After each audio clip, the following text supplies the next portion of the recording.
majestueux, majestueux. C'est pas un petit Dieu que nous avons. Dieu majestueux.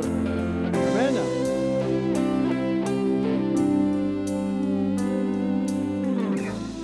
Assis dans le ciel, ton trône éternel, tu règnes à jamais. Vêtu de splendeur, entouré d'honneur et de majesté, les anges chantent à toi la gloire.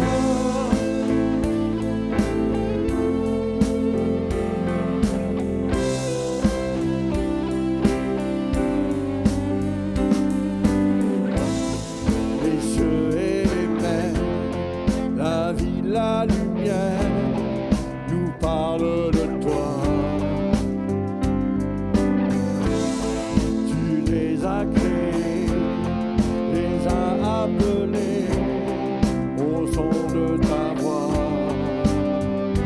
La terre chante majestueux, souverain, Dieu tout-puissant. Tu es saint, la création loue ton nom, tout l'univers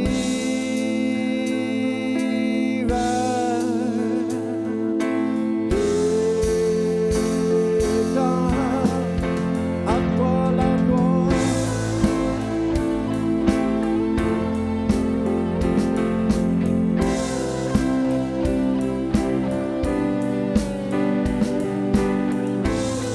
Ô roi serviteur, tu viens sur la terre révéler l'amour. Divin créateur, merveilleux sauveur, les enfants chantent majestueux, souverain, Dieu tout-puissant. Tu es saint, la création loue ton nom,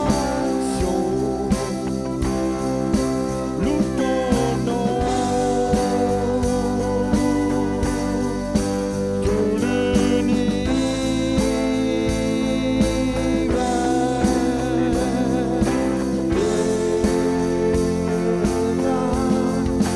majestueux,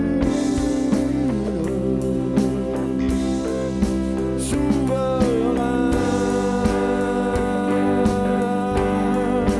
Dieu tout-puissant.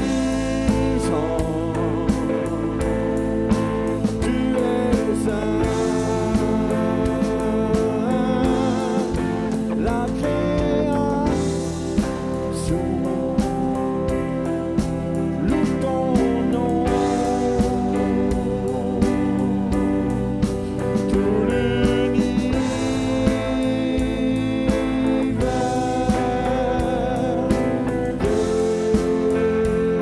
déclare, tout l'univers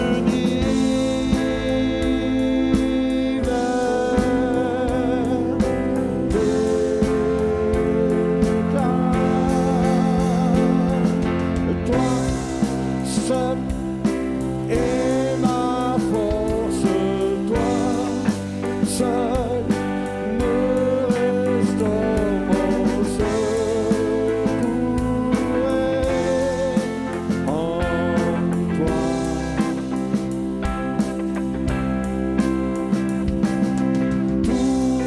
Toujours tu, jamais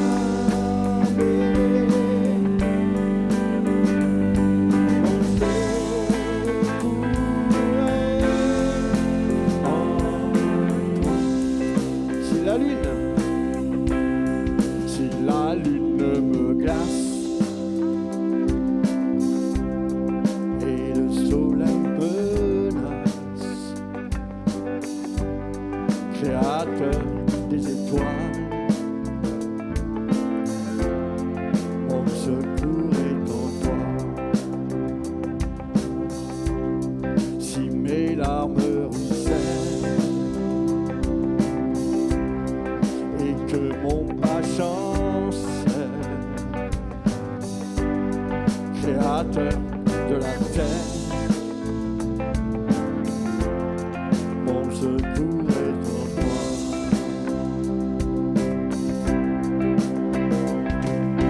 Je lève les yeux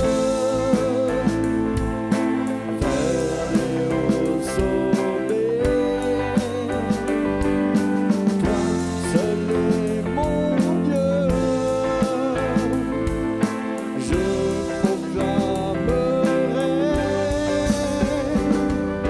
toi seul est ma force.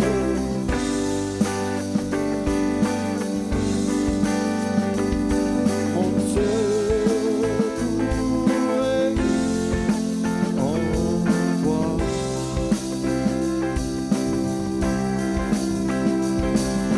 Toujours tu me portes jamais. Mon secours.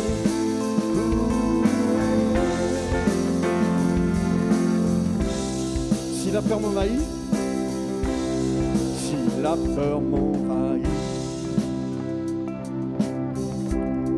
et mon âme chavire,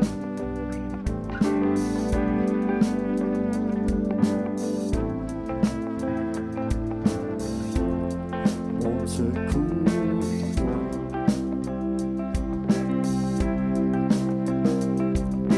Je lève les yeux vers les hauts sommets. Toi seul est mon Dieu. Je proclamerai, toi seul.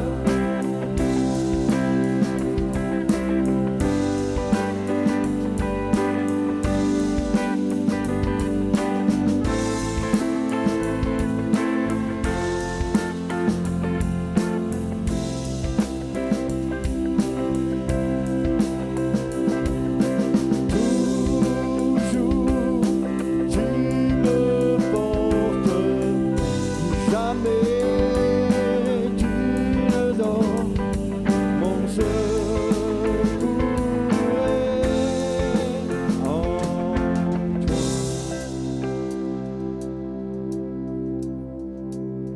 Ta victoire, mon espoir, ton chemin, mon destin, ton salut, mon refuge, tout est en toi.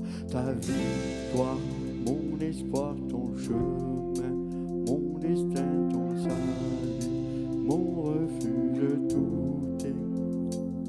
Ta victoire, mon espoir, ton chemin, mon destin, ton salut, mon refuge, tout est en toi. Ta victoire, mon espoir, ton chemin, mon destin, ton salut, mon refuge, tout est en toi. Toi seul est ma force, toi seul, mon secours est en toi. On va ouvrir les Écritures ce matin et je voudrais aller dans l'Ancien Testament. On va aller dans le deuxième livre des Chroniques au chapitre 14 et on va lire tout le chapitre 14 de ce livre. Et ce matin, j'aimerais m'arrêter avec vous sur un personnage, je dirais un personnage peu connu de l'Ancien Testament. Peu connu parce que même il y a pas beaucoup de textes qui parlent de lui, mais pourtant cet homme est un exemple et on va le voir tout au long de la prédication dans quelques instants, comment cet homme a été un exemple. Et cet homme, c'est Asa. Est-ce que vous connaissez Asa? Vous voyez? C'est un homme, un roi. Asa, c'est le troisième roi de Juda. après qu'Israël se soit divisé en deux royaumes. C'est le troisième roi de Juda, après Roboam et après Abijah. Et quand on regarde, et je vous laisserai relire tous ces textes, 2 Chroniques, chapitre 14, 15, 16, tous ces passages où il nous parle de cet homme. C'est un homme qui finalement est un roi qui arrive dans un contexte particulièrement difficile. C'est un homme qui arrive dans un contexte où le peuple est divisé, il n'y a plus de paix qui est là. C'est un contexte qui est, oui, très, très dur. Et ce royaume de Juda qui vient de se diviser se trouve sous tension. Il y a des tensions des pays qui sont autour, ces nations qui veulent aussi profiter justement qu'il y ait eu cette division pour venir apporter le trouble, pour venir apporter un peu des tensions. Mais il y a aussi des tensions du royaume du Nord, Israël envers Juda, et des tensions de Jéroboam. Et Asa, finalement, c'est cet homme, ce roi, qui va venir et qui va se retrouver dans une période qui n'est pas facile, qui va se retrouver dans une période qui est compliquée, une période qui est tendue. Et au-delà de cette tension politique, il y a aussi, quand on lit cette crise spirituelle, parce qu'il y a un mélange qui est fait. Il y a des compromis qui se sont installés, il y a des choses qui viennent entraver cette relation que le peuple a entre Dieu et le peuple. Et si le temple de l'Éternel existe toujours à Jérusalem, quand on lit le texte, on s'aperçoit aussi qu'il y a d'autres temples et d'autres cultes qui sont donnés à des dieux étrangers. S'il y avait le culte qui était respecté selon la loi de Moïse, selon les commandements au sein du temple, il y a aussi des cultes qui sont faits à d'autres dieux. Et au sein de ce climat difficile, au sein de cette tension, c'est là que le roi Asa arrive. Et je voudrais m'arrêter vraiment sur cet homme, parce que cet homme va faire quelque chose qui doit être un exemple aussi pour nous. Cet homme, c'est un homme, je dirais, qui est atypique, parce que si, comme on vient de le voir, si le contexte dans lequel cet homme se trouve est difficile, si il y a des tensions au niveau politique, cet homme va prendre le trône, mais la Bible va nous révéler qu'Asa ne va pas connaître finalement beaucoup de batailles. Quand on regarde toute sa vie, il va connaître seulement 2 batailles. En 41 années de règne, Asa va connaître 2 batailles, alors qu'il y a un climat qui est très tendu. Et ce matin, j'aimerais que l'on puisse voir justement cet exemple, au travers de sa vie, comment finalement cet homme a vécu la victoire de Dieu et comment il a demeuré dans cette victoire. Pendant 35 années, on peut voir qu'Asa a été dans la victoire et a été dans le repos. On verra dans la fin du message qu'à un moment donné dans sa vie, cet homme va oublier certaines choses et il va connaître une défaite. Mais pendant un certain nombre d'années, cet homme va vivre la victoire, cet homme va vivre le repos, vivre dans le repos. Dans 2 Chroniques, chapitre 14, et on va lire tout le chapitre, il nous est dit ceci. 2 Chroniques, chapitre 14, verset 1er. « Asa fit ce qui est bien et droit aux yeux de l'Éternel, son Dieu. Il fit disparaître les autels des étrangers et les hauts lieux. Il brisa les statues et bâtit les idoles. Asa ordonna à Juda de rechercher l'Éternel, le Dieu de ses pères, et de pratiquer la loi et les commandements. Il fit disparaître de toute la ville de Juda les hauts lieux et les statues consacrées au soleil. Et le royaume fut en repos devant lui. Asa bâtit des villes fortes en Juda, car le pays fut tranquille et il n'y eut pas de guerre contre lui pendant ces années, parce que l'Éternel lui donna du repos. Il dit à Juda, bâtissons ces villes et entourons-les de murs, de tours, de portes et de barres. Le pays est encore devant nous, car nous avons recherché l'Éternel, notre Dieu. Nous l'avons recherché et il nous a donné du repos de tous côtés. Ils bâtirent donc et réussirent. Asa avait une armée de 300 000 hommes de Juda, portant le bouclier et la lance, et 280 000 de Benjamin, portant le bouclier et tirant de l'arc, tous vaillants hommes. Zérak, l'Éthiopien, sortit contre eux avec une armée d'1 million d'hommes et 300 chars, et il s'avança jusqu'à Marécha. Asa marcha au-devant de lui et ils se rangèrent en bataille dans la vallée de Tsephata, près de Marécha. Asa invoqua l'Éternel, son Dieu, et dit: l'Éternel, toi seul peux venir en aide aux faibles comme aux forts. Viens à notre aide, Éternel, notre Dieu, car c'est sur toi que nous nous appuyons et nous sommes venus en ton nom contre cette multitude. L'Éternel, Éternel, tu es notre Dieu, que ne ce soit point l'homme qui l'emporte sur toi. L'Éternel frappa les Éthiopiens devant Asa et devant Juda, et les Éthiopiens prirent la fuite. Asa et le peuple qui était avec lui les poursuivirent jusqu'à Guérar, et les Éthiopiens tombèrent sans pouvoir sauver leur vie, car ils furent détruits par l'Éternel et par son armée. Asa et son peuple prirent un grand butin. Ils frappèrent toutes les villes des environs de Guérar, car la terreur de l'Éternel s'est emparée d'elles, et ils pillèrent toutes les villes dont le butin fut considérable. Ils frappèrent aussi les tentes des troupeaux, et ils emmenèrent une grande quantité de brebis et de chameaux, puis ils retournèrent à Jérusalem. Amen. Un beau texte ici qui nous parle de la vie de cet homme. Et on voit dans le texte que Asa va faire sa première bataille. Et quand on regarde, cet homme n'a que, le texte nous le dit, il n'a que 580 000 soldats. Asa va se retrouver face à 1 million d'adversaires. Asa va se retrouver, et ce peuple va se retrouver devant ce peuple où il y a 1 million d'adversaires, et il y a même ces chars qui sont là. Les Éthiopiens arrivent devant Asa et son armée avec 1 million d'hommes. Et lorsque l'on regarde cela, on est d'accord pour dire que, humainement parlant, le combat est foutu d'avance. On est d'accord pour dire que, humainement parlant, c'est impossible pour Asa et son armée de remporter la victoire. Il y a presque 1 pour 2, et Asa sait que le combat est perdu d'avance. Asa sait que cette armée est plus forte. Mais la Bible nous montre que cet homme ne va pas s'appuyer sur ses capacités. Cet homme ne va pas s'appuyer sur son intelligence, sur ses ressources, mais il va, avec le secours de Dieu, va venir au bout de cette armée. Et Asa va s'appuyer sur Dieu, et Dieu va permettre que cette armée remporte la victoire. Même si ils sont 2 fois moins nombreux que le peuple, que les Éthiopiens, et Asa va gagner et il va réussir à remporter la victoire. Et je crois que c'est aussi une invitation pour nous de savoir que même lorsque les batailles semblent difficiles, Dieu est capable de nous donner la victoire.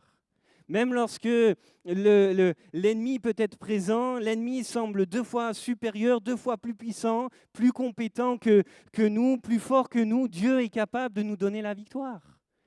Si Dieu est pour nous, qui sera contre nous? La Bible nous dit même que nous sommes plus que vainqueurs en Jésus-Christ, parce que Jésus a tout accompli à la croix. Et être plus que vainqueur, c'est-à-dire que Dieu, Christ, nous donne la victoire avant même d'avoir combattu. Dieu est capable de nous donner la victoire. Et j'aimerais que l'on puisse s'intéresser, comme je le disais tout à l'heure, à cet homme, parce que la vie de cet homme est particulière. Si on voit Asa aller au combat, on voit d'abord Asa prendre le trône et avoir une certaine attitude, avoir un certain état d'esprit. Malgré, comme je le disais en introduction, un contexte qui est difficile, malgré un contexte qui est compliqué, Asa va déployer toute son énergie à faire quoi? À rechercher Dieu et à remettre Dieu au centre de tout, remettre Dieu à sa place. Et c'est mon premier point, chercher Dieu avant tout. Asa va développer une énergie particulière pour que Dieu retrouve sa place au centre. Le texte nous le dit, et on l'a lu, que cet homme va détruire les idoles, qu'il va renverser les hauts lieux, qu'il va briser les statues, il va remettre dans la maison de Dieu l'or, l'argent, les vases, tout ce qui avait été consacré par ses pères. Et au chapitre 16 même, Asa va continuer à développer cela. Il a pris une décision, une résolution simple, nette, claire et précise. Il veut que le culte de Dieu revienne et soit instauré à lui seul, qu'il n'y ait pas de Dieu étranger. Et c'est ce que cet homme va faire. Il va déployer toute son énergie parce que pour Asa, Dieu est le seul vrai Dieu. Et je crois qu'il ne faut pas diminuer cette attention qu'il a, cette intention de cœur de cet homme. Pourquoi ? Parce que cet homme fait quelque chose qui n'est pas forcément facile pour lui, mais il le fait. Quand vous lisez la vie de cet homme, et je vous laisserai relire les chapitres qui suivent, on s'aperçoit d'une chose, c'est que dans la vie de cet homme, on découvre qu'il y a une femme qui est aussi idolâtre, une femme qui porte le nom de Maaka et qui compte beaucoup pour Asa. Pourquoi ? Parce que cette femme n'est nulle autre que sa mère. Dans ce royaume, là, ici, il y a de Judas, cet homme est plein d'énergie, cet homme est plein à une seule envie, remettre Dieu au centre, faire face à cela, mais il est face à un premier défi. Sa mère, Maaka, qui est là et qui est idolâtre, qui est par la lignée qui a part à la royauté. Cette femme construit, le texte nous dit, une idole pour un dieu étranger. Cette femme, sa mère, décide de construire une idole. Alors que lui, quand il vient, en tant que roi, il va faire une chose, c'est que, comme je le disais, il va déployer toute son énergie pour supprimer ces idoles, pour supprimer ces statues qui sont là.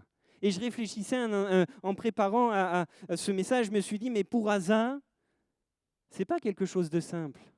Pour Asa, c'est très compliqué parce qu'il y a les sentiments qui rentrent en compte.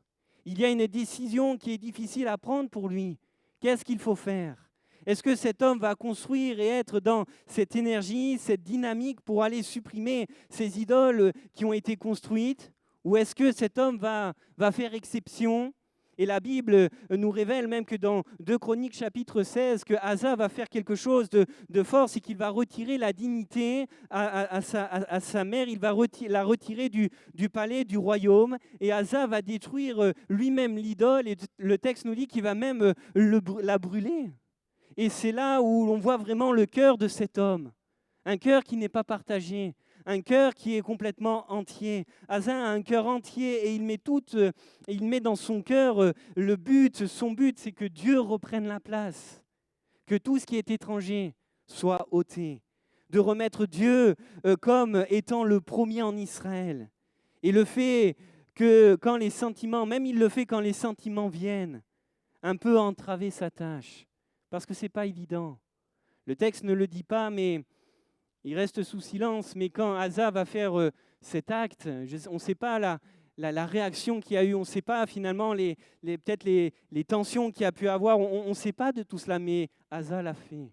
Parce que dans son cœur, parce que son but premier, c'était que Dieu ait la première place. C'est que Dieu soit au centre de tout. Asa avait un cœur entier pour Dieu. Asa a choisi d'obéir à Dieu, même lorsque cela impliquait de prendre une décision difficile.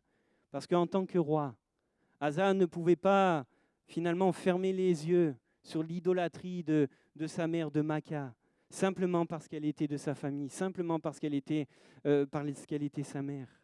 Et vous savez, je réfléchissais à cela et je me dis des fois, dans nos vies, on peut laisser des fois un peu des compromis, par sentiment.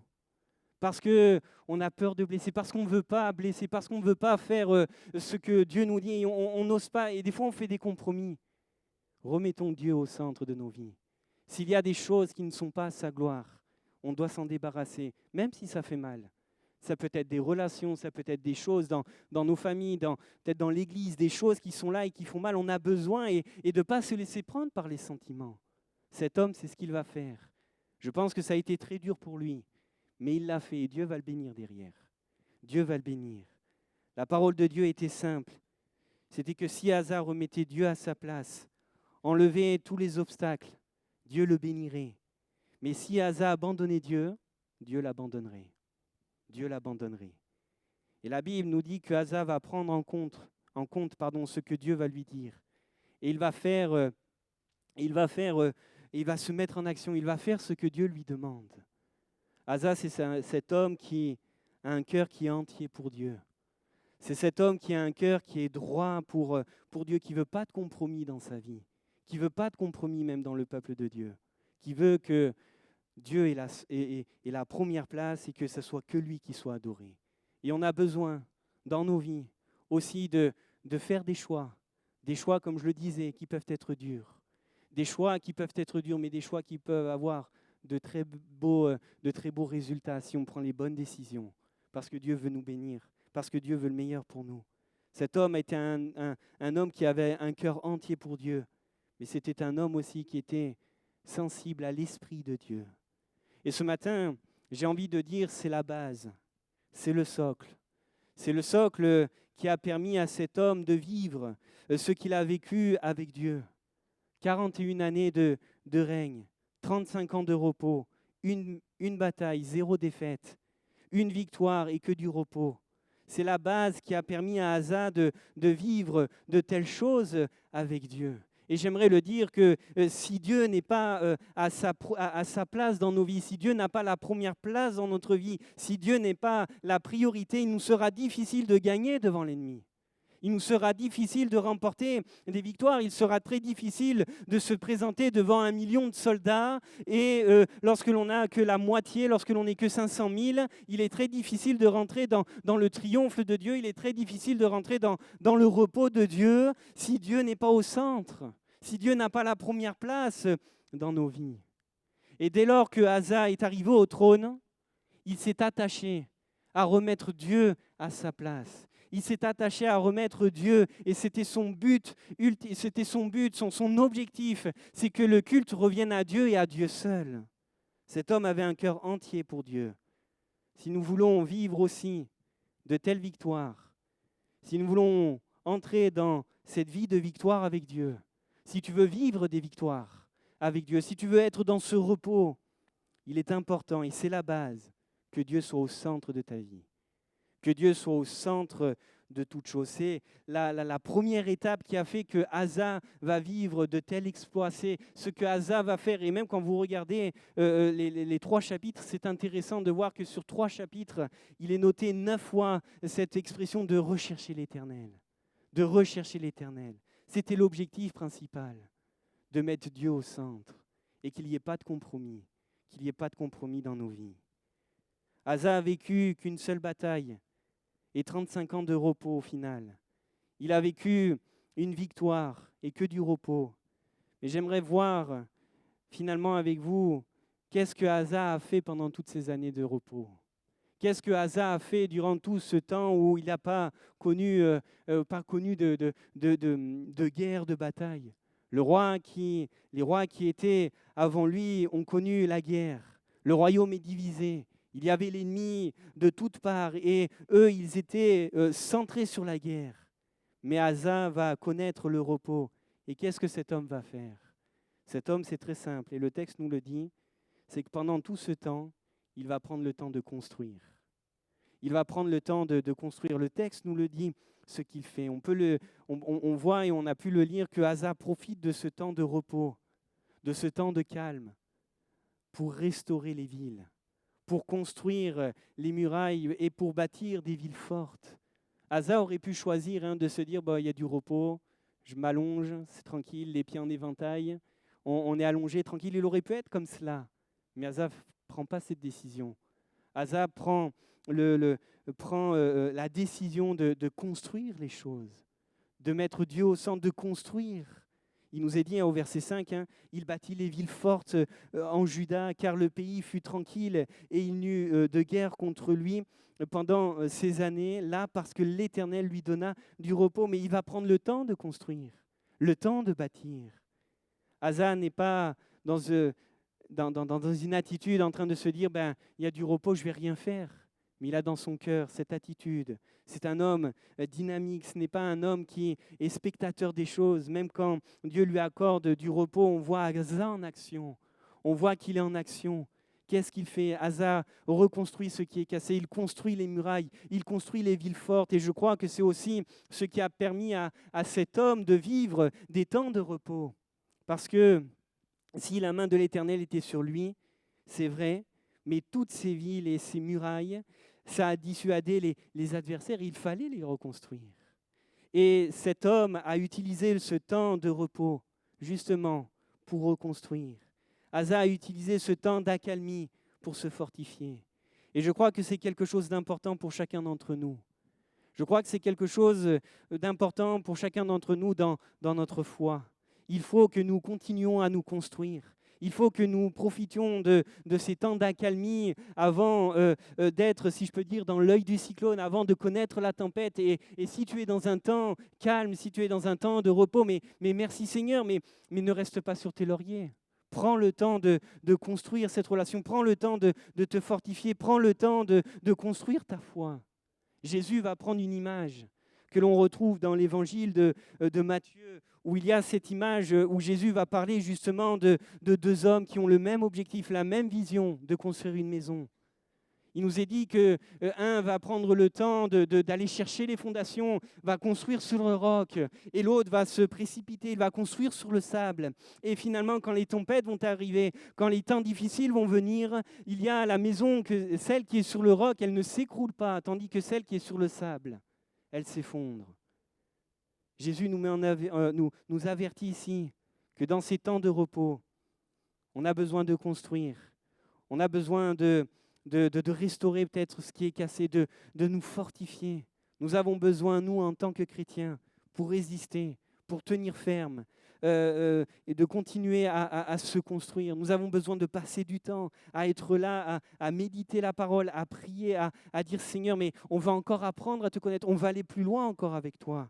De continuer à grandir dans la foi et de ne pas s'arrêter, de toujours être enseignable, de ne pas dire « ça y est, maintenant je sais tout », parce qu'on ne saura jamais tout. On a besoin de se fortifier, de rechercher des trésors qui sont dans les cieux. L'apôtre Paul pourra le dire aux Colossiens, « Rendez grâce à Dieu qui vous a rendu capable d'avoir part à l'héritage des saints dans la lumière. » Nous avons un héritage dans le ciel. Amen. Est-ce que vous le savez? On a un héritage dans le ciel. Paul va dire dans cette même épître, un peu plus loin, « Cherchez les choses d'en haut. Affectionnez-vous à ces choses. » On a besoin de le faire. Il ne faut pas attendre que la tempête arrive, parce que ça sera trop tard. Mais on a besoin de chercher les choses en haut, de se fortifier. C'est quelque chose d'important dans nos vies. Il est vrai que des fois, il faut combattre. Il est vrai que des fois, il y a les combats spirituels qui sont là, les difficultés. Mais quand on n'est pas appelé à être dans le combat, parce que la tempête ne souffle pas, parce qu'il n'y a pas de temps difficile, parce que l'ennemi ne vient pas, il ne faut pas se complaire sur ses acquis. La Bible nous dit que celui qui est debout prenne garde de ne pas tomber. Prenne garde de ne pas tomber. Il est important pour nous de toujours nous construire devant le Seigneur, de toujours être à la recherche de Dieu, des choses d'en haut, de vivre ce que Dieu nous a laissé dans sa parole, de nous fortifier. On va rentrer dans cette période de congé, mais que ce ne soit pas un temps justement où on met de côté l'Église, un temps où on met de côté notre vie spirituelle, mais justement que ce soit des temps où on dit Seigneur, peut-être que les activités sont différentes, mais je veux construire encore avec toi, je veux rechercher encore ta face. Et c'est seulement lorsque l'on agit comme cela qu'on peut aller loin dans la foi. Et je crois que c'est comme cela que l'on peut rentrer dans le triomphe de Dieu. C'est comme cela que l'on peut rentrer dans la victoire que Dieu veut nous donner, parce que lorsque la tempête souffle, nos yeux ne sont pas fixés ici-bas. Lorsque les temps sont difficiles, nos yeux ne sont pas fixés sur les choses par lesquelles on peut passer, mais nos yeux sont fixés en haut sur le Seigneur. Et c'est ce que Asa a fait. Et si Dieu lui a accordé du repos, Asa lui a utilisé ce repos justement pour construire, pour restaurer.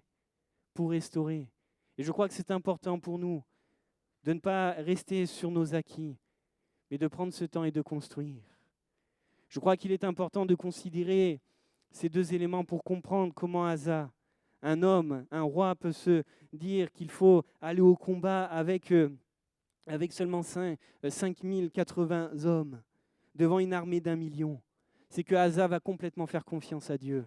Non seulement il remet Dieu au centre, non seulement ensuite il va construire, reconstruire, rebâtir, prendre le temps de se fortifier, et seulement après il va faire confiance à Dieu. C'était impossible d'avoir la victoire. Asa a pu aller au combat parce qu'il avait pleinement confiance en Dieu. Pourquoi il avait pleinement confiance en Dieu? Parce qu'il avait pris le temps, dans ce temps de repos, de construire, de bâtir. Et on a besoin. Asa connaît son Dieu. Cet homme, ce n'est pas un débutant dans la foi, parce qu'il a pris le temps de construire la ville, la muraille. Il connaît Dieu. Et quand l'ennemi vient, cet homme sort au combat. Il range ses hommes en bataille. Et qu'est-ce qu'il fait? Il prie. Il se tient dans la prière. Il ne va pas y aller par lui-même. Et c'est merveilleux ce qui est noté, parce qu'au verset 10 et même la suite, il nous est dit ceci, que nous ne sommes pas venus des hommes devant des hommes, mais il dit nous sommes venus en ton nom contre cette multitude. En ton nom. Asa ne sort pas par ses propres ressources, avec ses stratégies, il ne sort pas avec ses propres moyens.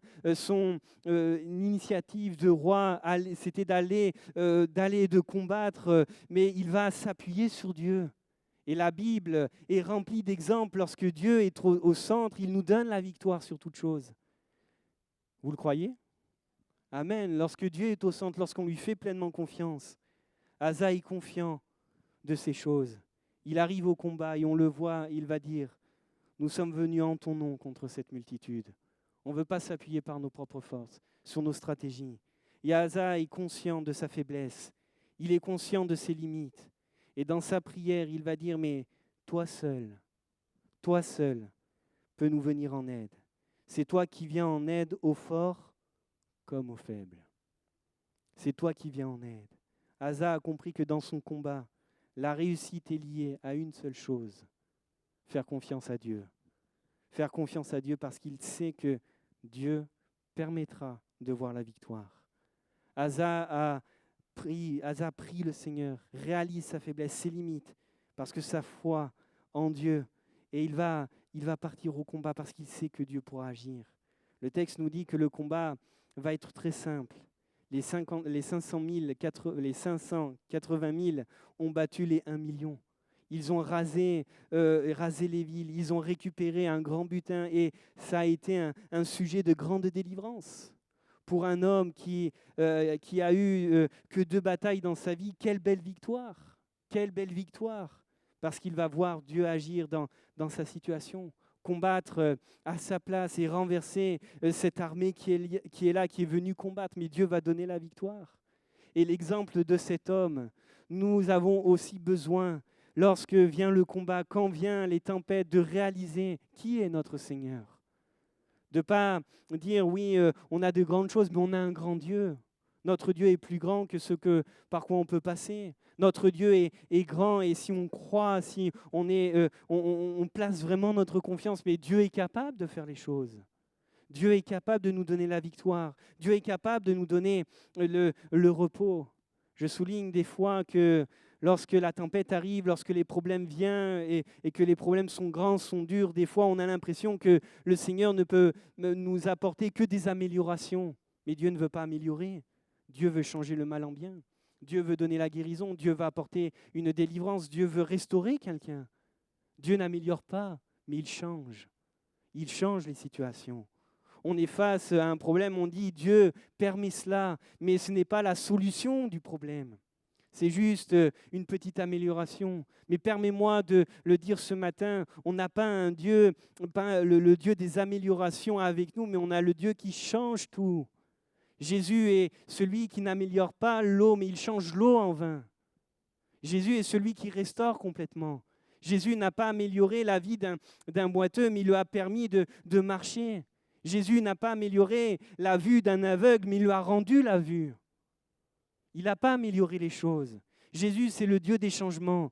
C'est celui qui fait gagner la bataille. Il n'est pas celui qui permet de gagner une petite amélioration. Notre Dieu est celui qui siège dans les cieux. Il est celui qui est tout-puissant et celui à qui rien n'est impossible. Il a tout pouvoir. Alors oui, des fois, on ne comprend pas tout, mais faisons-lui confiance. Faisons-lui pleinement confiance. Parce que notre Dieu sait ce qu'il fait. Et Asa l'avait compris.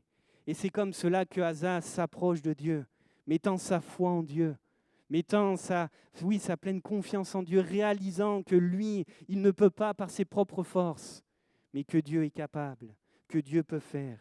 Et je voudrais dire que c'est lorsque on dit à Dieu qu'on réalise vraiment ce que l'on est, que l'on est incapable, c'est là que Dieu se manifeste. C'est là que Dieu agit, c'est là que Dieu envoie la bénédiction. C'est lorsque vraiment on s'abandonne entre ses mains, c'est lorsque on lâche prise qu'on dit Seigneur, cette situation elle est trop grande pour moi. Je m'abandonne entièrement à toi. J'arrête peut-être de combattre. Je continue de prier, mais j'arrête de combattre. Je veux arrêter de chercher par mes propres capacités. Je te laisse faire. Et Dieu donne. Dieu donne. Seigneur, que vraiment tu sois celui en qui je peux avoir pleinement confiance. Et notre Dieu est fidèle. S'il a été avec cet homme, avec cette armée, mais il est avec nous aussi. La Bible dit que Jésus-Christ est le même hier, aujourd'hui et éternellement. Il ne change pas, il n'y a aucun nombre de variations en lui. Il est celui qui est fidèle. Apprenons-lui à lui faire confiance. Et peut-être m'adresser à quelqu'un qui vit une situation compliquée, qui vit comme un temps de combat, comme un temps dur qui est là. Mais fais confiance au Seigneur. Fais confiance, il agira. C'est vrai, comme je le disais, des fois ça peut nous dépasser, mais il agira. Il est celui qui nous donnera le repos et qui nous donnera la victoire. Amen. Nous avons la victoire. Si Dieu est pour nous, qui sera contre nous? Amen. J'aimerais arriver sur la fin du message et dire que si Asa a su en quelque sorte trouver ses clés, celle de faire de Dieu le premier dans sa vie, de sanctifier sa vie, le royaume de Juda, en remettant Dieu au centre, en remettant les choses essentielles à sa place, s'il a renversé les idoles, s'il a fait tout cela, s'il a pris le temps que pendant ce temps de repos, de bâtir, de construire, de ne pas s'arrêter, mais d'être acteur, de bâtir les murailles, de reconstruire les villes. Si Asa a appris que lorsqu'il allait avoir le combat, de faire pleinement confiance à Dieu, Asa avait compris tout cela et c'est ce qu'il va faire. Mais il arrive à un moment donné dans sa vie où ses clés, je vais dire, vont faire défaut. Asa, je le disais, va vivre 35 ans de calme, 35 ans de repos. Mais à la 35e année de son règne, il va y avoir une nouvelle bataille. Cette bataille arrive 35 ans plus tard. À la 35e année de son règne, qui vient se battre la contresseur, le royaume du nord, Israël. Israël vient combattre Juda, et là, Asa ne va pas se rappeler de tout ce qu'il a fait pendant ces années. Asa va complètement changer. Il ne va pas se rappeler. Et quand l'ennemi vient devant lui, le roi d'Israël, Asa, n'a plus du tout la même attitude. N'a plus du tout la même attitude. Au lieu de sortir avec la même foi que la première bataille, il va fuir. Au lieu de se confier en Dieu, Asa va se confier dans une stratégie personnelle. Au chapitre 16, on peut le voir, il va faire alliance avec le roi de Syrie. Mais Dieu n'était pas dans cette alliance. Asa a oublié que Dieu pouvait lui donner la victoire. Ces choses sont arrivées et il comprend parce qu'ils sont arrivés là parce que Dieu n'était pas là. Et lorsque Dieu va lui parler, il va lui dire ceci au travers de la bouche d'Anani: tu as oublié que c'est moi qui t'ai fait gagner contre les Éthiopiens. Tu as oublié que je suis celui qui est en mesure de terrasser 1 million, une armée d'1 million. J'aurais pu les repousser, mais tu as cédé sur tes voies. Tu as oublié tous les principes que tu avais pu avoir et ce que tu avais pu mettre dans ta vie. Tu as oublié tout cela. Et Asa va connaître la défaite. Et quand Dieu lui dit tout cela, lui, l'homme qui avait une énergie particulière pour Dieu, lui qui avait mis son cœur à écouter Dieu, à être sensible à la voix de l'Esprit, alors que cet homme, Anani, va lui parler, qu'est-ce que Asa va faire? Il va le mettre en prison. Il va l'enfermer. Ce n'est plus le même roi.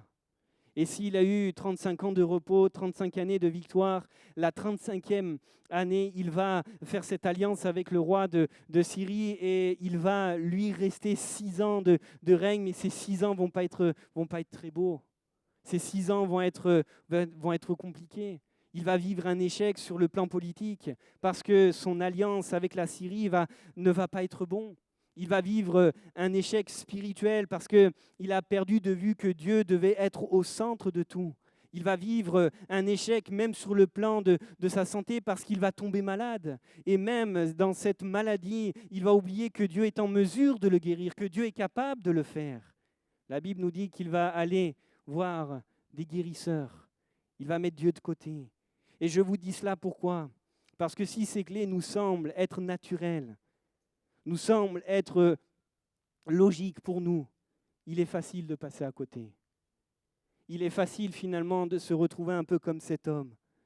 Même cet homme qui a vécu une si grande victoire, qui avait une énergie débordante pour Dieu, arrive dans les dernières années de sa vie, il va mettre Dieu de côté. Et sa vie qui nous est tracée dans les Écritures est là pour nous servir d'exemple, mais aussi pour nous servir de modèle.